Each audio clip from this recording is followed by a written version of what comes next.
पिंपळगाव काजळे येथे शिवसेनेचा शिंदे गट एल्गार आमदार आमशा पाडवी यांच्या उपस्थितीत निवडणुकीचा शंखनाद, कार्यकर्त्यांमध्ये उत्साहाचे भरते। जिंतूर परभणी जिल्हा परिषद आणि जिंतूर पंचायत समितीच्या आगामी निवडणुकीच्या रणधुमाळीला आता खऱ्या अर्थाने सुरुवात झाली आहे। पिंपळगाव काजळे येथे शिवसेना शिंदे गट वतीने आयोजित भव्य जाहीर सभेने प्रचाराचा धडाका उडवून दिला। या सभेला अक्कलकुवा मतदारसंघाचे आक्रमक नेतृत्व आमदार आमशा पाडवी यांची प्रमुख उपस्थिती लाभली होती। शिवसेनेचे रणशिंग, अधिकृत उमेदवारांची घोषणा। या सभेच्या माध्यमातून महायुती आणि शिवसेना शिंदे गटाच्या उमेदवारांच्या प्रचाराचा औपचारिक शुभारंभ करण्यात आला। गणेश जगन्नाथराव काजळे वजा उमेदवार जिल्हा परिषद वाघी धानोरा गट, दिलीप अशोकराव माघाडे वजा उमेदवार पंचायत समिती भोसीगण, अंजना संतोष खताळ वजा उमेदवार पंचायत समिती वाघी धानोरा गण।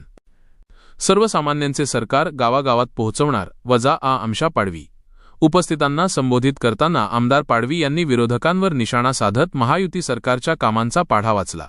ते म्हणाले, राज्यातील शिंदे फडणवीस पवार सरकार हे सर्वसामान्यांचे सरकार आहे। गावागावात मूलभूत सुविधा पोहोचवण्यासाठी आम्हाला सक्षम आणि कार्यक्षम प्रतिनिधींची गरज आहे। सामान्य कुटुंबातील या उमेदवारांना विजयी करून विकासाची गंगा आपल्या दारी आणा। सभेची वैशिष्ट्ये। जनसमुदाय, परिसरातील नागरिक, महिला आणि तरुणांची मोठी उपस्थिती।